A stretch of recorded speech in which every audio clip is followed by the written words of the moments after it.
Greetings. I'm Kerry Fink with Helping Seniors of Brevard on behalf of Joe Steckler, who is home recuperating nicely. He had knee surgery, if you have been following our founder and president's progress. And you know Joe, he's got his laptop. He's already back online, and he is busy writing articles telling you about the right way to get things done. The knee surgery was a success, so he's in the process of going through physical therapy and occupational therapy. But as he posted out on our Helping Seniors page yesterday, he said, I've got two bad knees. So he said, one is done. Now I've got to still eventually go back and get the other one. So there you have it, Charisse. That's the quick Helping Seniors update. And I want to welcome you today to our broadcast. And our guest today is none other than Charisse Durham with Hibiscus Court Assisted Living and Memory Care. Longtime great friends of Helping Seniors. How are you today? I am fantastic. Thank you so much for having me. So we were just talking, before we started on the update. I said, I think you and I did one of the first Helping Seniors updates. It's hard to imagine that's almost 6 months ago now. We've really come a long way. Yeah, things have been just so weird and have changed so much. And, we've learned a lot of lessons, but, I think one of the things is being so quick on it to start doing webcasts and web updates. It's kept access to the information, or kept the information accessible as people have learned to use the resources that they have in this new digital virtual world that we're in right now.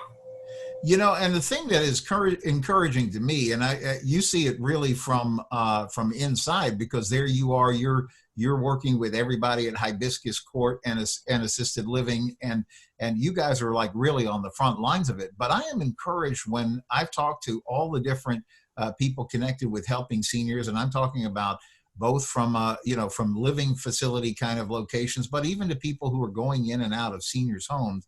And what I've heard literally 100% universally was that when we follow all the precautions, we do all the right things that we've been taught by the CDC about the social distancing, the hand washing, wearing the masks.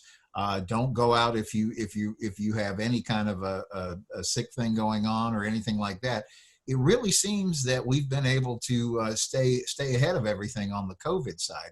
To me, that's really encouraging compared to when we started, where we really just didn't know what we were up against. Yeah, this new normal that we have for now, this adjustment has been quite a significant thing. But luckily, we are 100% COVID free here, and it is because of the diligence of the essential healthcare workers that are in place. I mean, it's kind of amazing to watch my industry adjust and excel. So I've really been impressed with what I've seen across the industry. And, I really think that is a testimony to how seriously, because I've watched you guys for years, how seriously that you take the health and safety of the people that share Hibiscus as home. Both in terms of just making sure they're okay, on a physical level, but you guys are also very serious on the social interaction and making everything pleasant and enjoyable and interactive for everybody there as well. Yeah, to me the most amazing thing is Paige is our resident programming director, and she's been here for many years, and everybody loves Paige.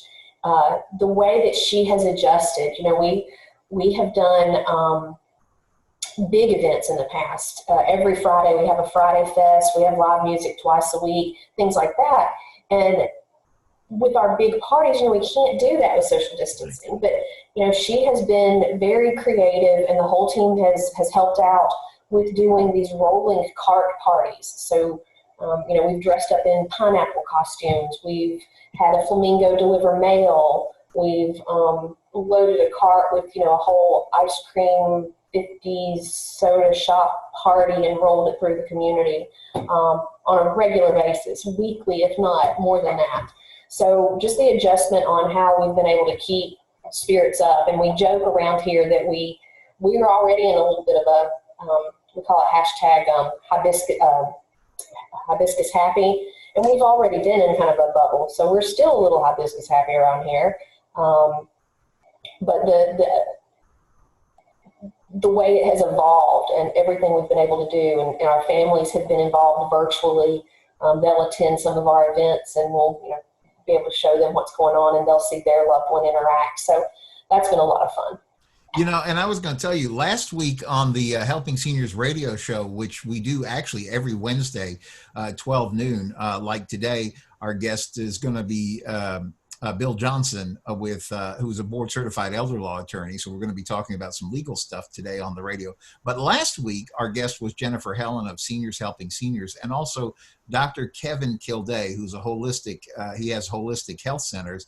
And the topic that we covered on the radio was the challenge. You guys don't really have a problem with this because you've always been leaders about making sure socialization and people don't feel isolated. But that is exactly what we talked about for people who are, if you will, sort of stuck home alone, is how challenging this time has been. Now, one of the neat things that you and I were talking about, and I realize this just hit your desk, but you were telling me that the governor has just shifted an order to where you guys are going to, as you safely figure out how to do it, be allowed to have certain visitors to come in, which is going to be a great step forward and all of that. What do we know so far? So we do know that we are going to be able to have essential caregivers as visitors, and that definition has expanded. So it can include family members as their essential caregivers, because family is everything. So they have a lot of restrictions in place on how we do that, and we just got the information within 24 hours. So we're looking at it and thinking, how can we implement this as quickly as possible, but also manage the safety of all our residents? So a little bit of what that will look like. Each visitor will have to be determined to be an essential caregiver.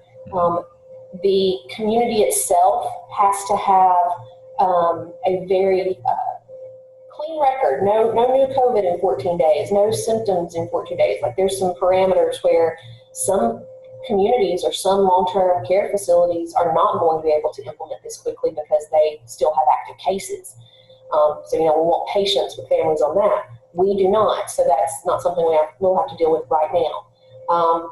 It will require the proper screening. We've all been through the questionnaires, the temperature checks, and then we'll also have to do the regulated, the personal protective equipment, PPE. Everybody knows what PPE stands for now.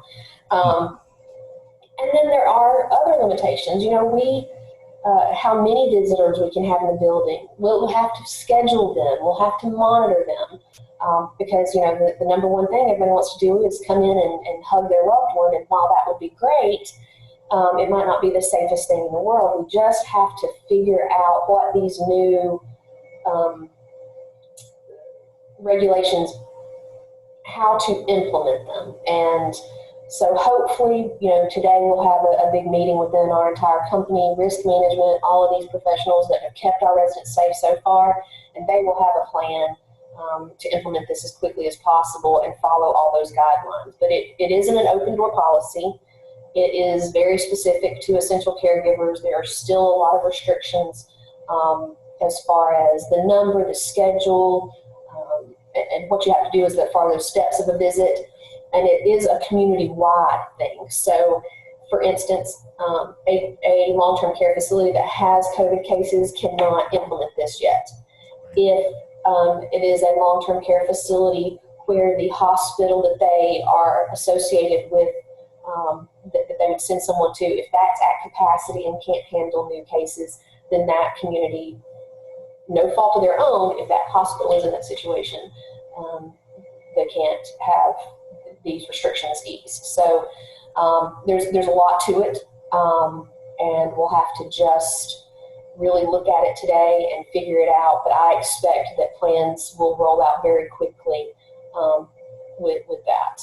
We already have some other communities within our company that have already been able to do modified visits because their county has been different, but not us. So we're still working with the Florida Department of Health. We're still working with the governor's office. We're still working with our local oversight with ACA, with our company risk management. So there's a lot of layers of people that are going to have to chime in and say, well, what about this? And, it's the entire opposite of a kitchen. The more experts, the better on this one. So hopefully within the next 24 hours, we'll be able to have a plan in place and roll that out for our families. And then I feel like other communities will roll that out very quickly as well.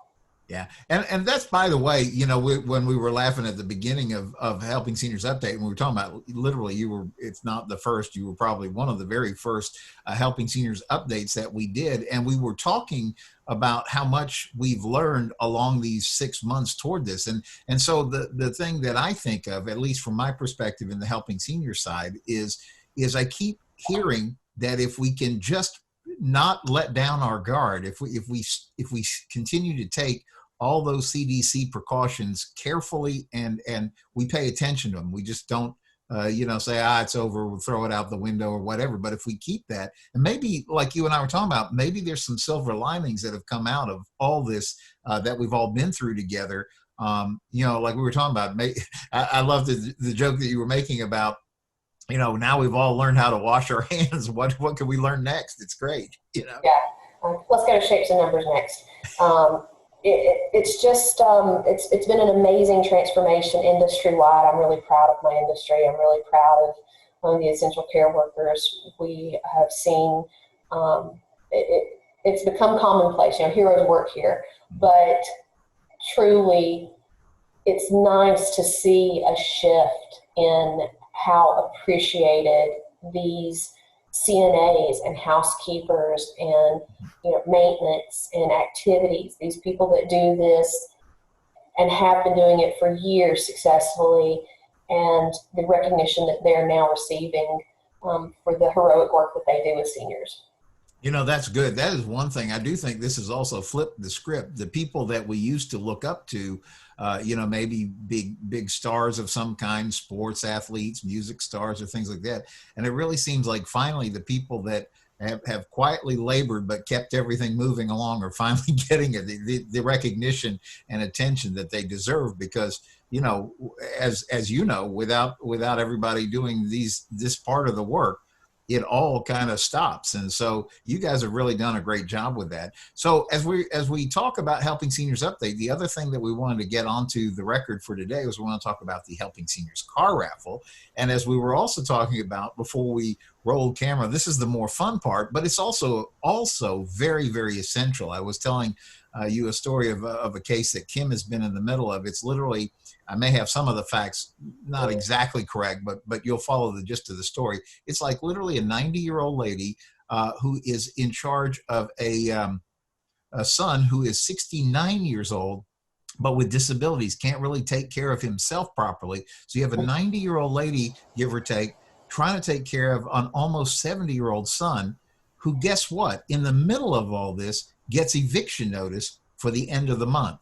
And so Kim Bernard, our education specialist, has been in the thick of this. She's raised the alarm to everybody. And I think they're getting some things worked out. They've worked with Rob Krampf over at the Homeless Coalition. We've been talking to the folks in Melbourne who are connected to housing and things like that.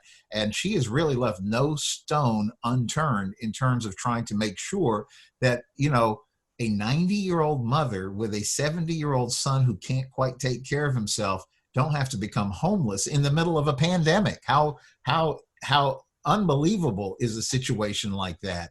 And so I'm really proud of the work that Helping Seniors does. And people hear us talk about the fun stuff about a car raffle, and they hear us talk about, we're going to go on a cruise next February, because we have the Helping Seniors Foundation cruise coming up February 21st. And we just did some more about that with Chris Morse. So we get to talk about some fun stuff, but I don't want people to miss the fact that there is real serious work that goes on behind the scenes with Helping Seniors on that senior information helpline.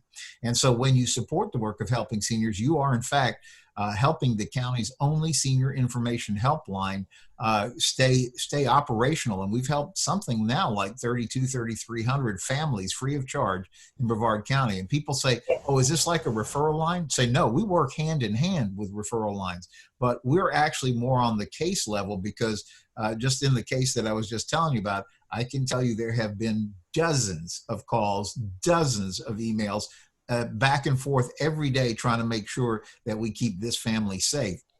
And that's just one example. That's just one example. So, but the fun part of what we do, and this is how we are able to fund the work of Helping Seniors, is the car raffle. So October 10th, Charisse, is the date we're going to do this. Now, here again, while the restrictions are all shifting, we actually thought, if you remember, Charisse, originally this was going to be April 25th was our first date, and COVID hit and everything stopped.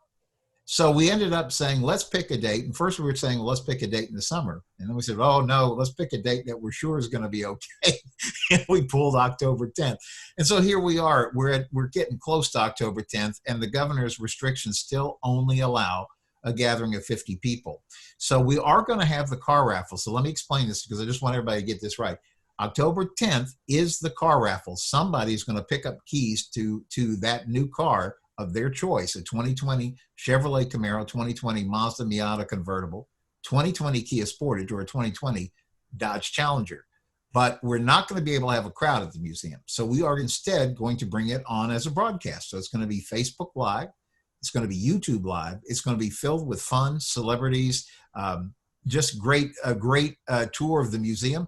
But the best part is Mark Pylock, who's the very generous and kind owner of the American Muscle Car Museum, who's opened the doors for us. Now, this is literally the third year in a row that he's helped us with the car raffle. So 3 out of 4 years of the car raffle. The very first year, Joe had literally a neighbor friend who donated a beautiful Jaguar. And then the next year, if you remember, AJ Hires, the car dealer extraordinaire who has one of every great car dealership here in Brevard County, he teamed up with his longtime friend Joe and said, Joe, I want to help you guys and get started with this. So this year, the third year that we're going to be at the American Muscle Car Museum, we have 4 great cars for the winner to choose from.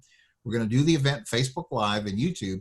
But then Mark has kindly offered, he said, listen, as soon as the COVID restrictions, I want everybody to be able to come in and see the museum. So if you have your Helping Seniors raffle car ticket, I'm going to make up to 3 dates available.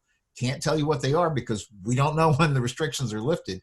But he said within 4 weeks of that, we'll get the dates on the calendar, and your ticket holders are going to be my guests at the museum. I'll even buy the soda, the pizza, and make sure they have a great time. So we're really excited about this, Charisse. And you and I, we've talked about this because you have so much expertise in nonprofits and helping along, and appreciate all you do for us. This is really going to be, we're going to try to take this into telethon style and see if we can get everybody involved and really make this a success.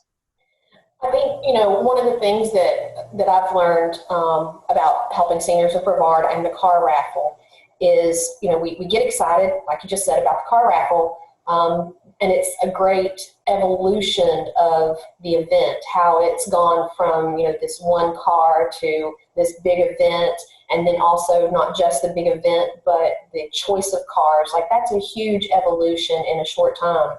And the following that has brought is significant. But the real true story is exactly what you're saying before, the people that Helping Seniors of Brevard helps. And, having come from a different state into this community, it's really a treasure, because I don't think people realize how unusual it is to have a community-based nonprofit that does case management. There are a lot of resources here, and there's always Aging Matters and a couple of other things like that. Helping Seniors of Brevard is just a fantastic resource that is unique to this community. So, and the impact that has. So yeah, we really want the support and the excitement over the car raffle. But at the end of the day, the true story is what that supports and the people that it changes their lives. You said that so well, and it reminds me of a phrase that Joe and I coined like years ago, because this is now our 10th year, by the way, with Helping Seniors that we're into. And when Joe established, he said, I want to create Helping Seniors to complete, not compete. He said, we're not competing with any other nonprofit. We're here to complete the equation. And by that, this is the point. A lot of times the calls we get, and you understand this, Charisse, because of the background and the work that you've done, we get calls from people who just literally don't know where to turn. And it's not that we're such a large organization ourselves that we can just solve a problem financially, but we typically know where to go to make to actually move the needle on whatever it is that's trying to happen. We know the right go-to, and there are, like you said, there's lots of great organizations who are serving seniors in this area.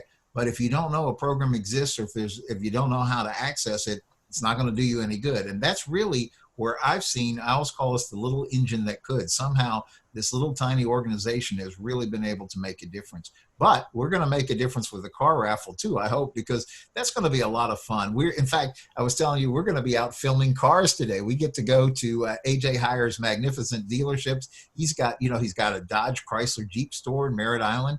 He's got the Mazda store in right there in downtown Melbourne. He's also got Kia in downtown Melbourne, and now he has that beautiful Chevrolet dealership right there on US 1. And so we're actually going to be at each of the dealerships today. We're going to be filming because we're getting some things together. We're going to try this, Charisse, over the weekend. It's Labor Day weekend, so people are going to have a little extra time on their hands. Hopefully they're going to relax safely, doing all the safe precautions, but they're also going to hopefully be able to visit Facebook Live and also YouTube during this time. We're going to put some information out, and we're going to really start a drumbeat. In the old days, they called it like a little thermometer. We've got to get up to this number. We're really going to try to pull out all the stops so that we can support the work that Joe has begun with helping seniors. And it's going to be fun. We're going to be playing with nice cars and great, that's the fun part of this part of it. So I'm looking forward to that. Well, it's a great selection. I mean, I'm a Jeep girl, but I would totally love to have a Camaro or a Challenger, but everybody has their different wants and needs. So I'm so excited. I actually bought several tickets as raffle prizes of my own to give away at one of the events that we virtually hosted. Because I think it's just such a worthwhile cause. So if you haven't gotten tickets yet, get them. I know I plan on getting more for myself and for others, so that they can also enjoy that car museum, because I think that's just a spectacular offer that Mark has done, and really happy about that.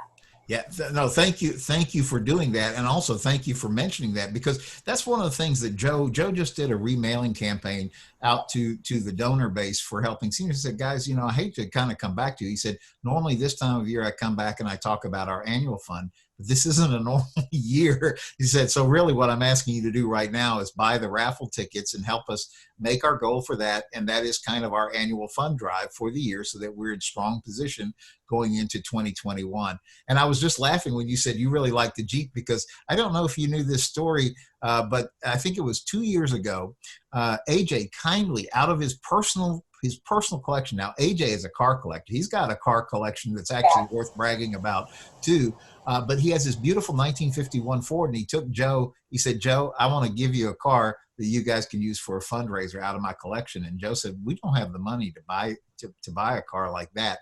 He said, no, Joe, I'm giving it to you. I want you guys to do the right thing and be able to help seniors. So he gives us this beautiful 1951 Ford Victoria hot rod, just meticulously restored. Loved the car. It was so much fun to go out with it. And the gentleman who won it that year, he said, this is beautiful. I am so honored. He said, but I really want a Jeep.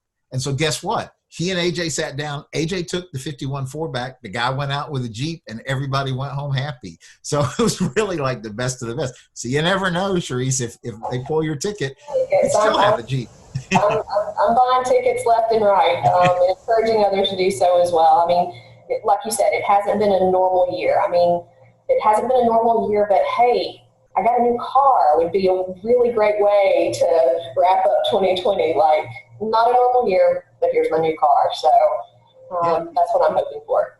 And it's funny because I'm not a gambling expert or anything like that, but people say, well, how many tickets are there? Are there tens of thousands? Are there hundreds of thousands? Like, no, it's literally a couple of thousands. So if you think odds, you're pretty good. But the odds are 100% you're going to be a winner, because you're going to get to go to the American Muscle Car Museum and use your ticket, and each ticket becomes an event one. So even if you buy 5 tickets, I was joking with somebody the other day, said, so the good thing about this is you'll have the tickets and you'll know that you won the car, before you give out the tickets to your friends. So you're going to be able to then divvy out your tickets and be a good person to your friends too when Mark opens the museum up for we call it the rain check days. So there's a lot of fun to be had with this, and we're going to try to make it a fun experience on Facebook Live. So if you're not already following Helping Seniors, find us at Helping Seniors of Brevard on Facebook.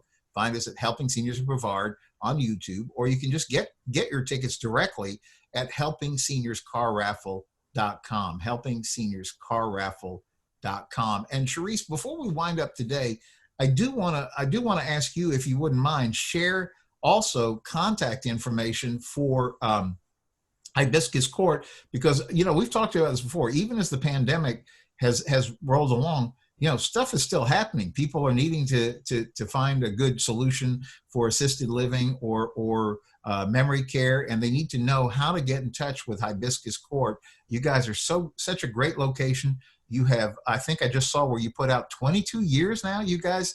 I mean, it's fantastic what you got, and you've been able to really stay on top of things and keep everybody safe in the community, which is really the number one goal, I would think, anyway, that you're always after. And so how do people get in touch with you guys? Sure, yeah, we'd love to talk to anybody in the community about anything to do with senior care, assisted living, memory care, because we have so many certified dementia practitioners that are part of our staff, and we are a great resource.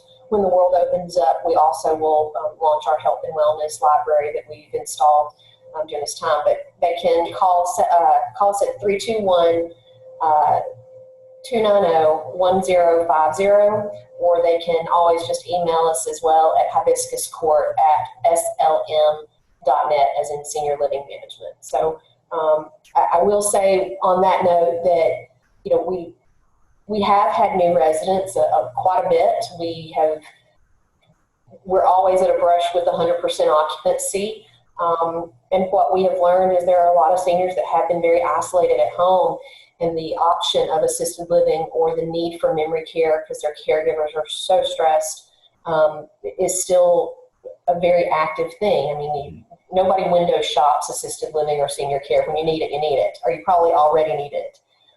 And my fear is that many people who have paused on that transition because of fear of COVID, that with these restrictions eased, once we can start doing physical tours, I think there's going to be an enormous rush to get into assisted living. So people that have held back, I think now is the time to really make those decisions so that when it is right for you, that what you want is available and you're working with those communities.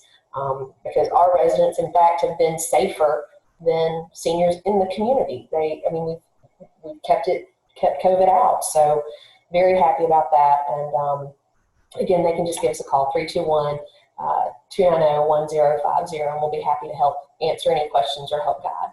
Yeah, I was thinking, I saw recently where you had even been able to send around a virtual tour of you've got all these tools now, since you can't actually have people come in, but you're able to show everything.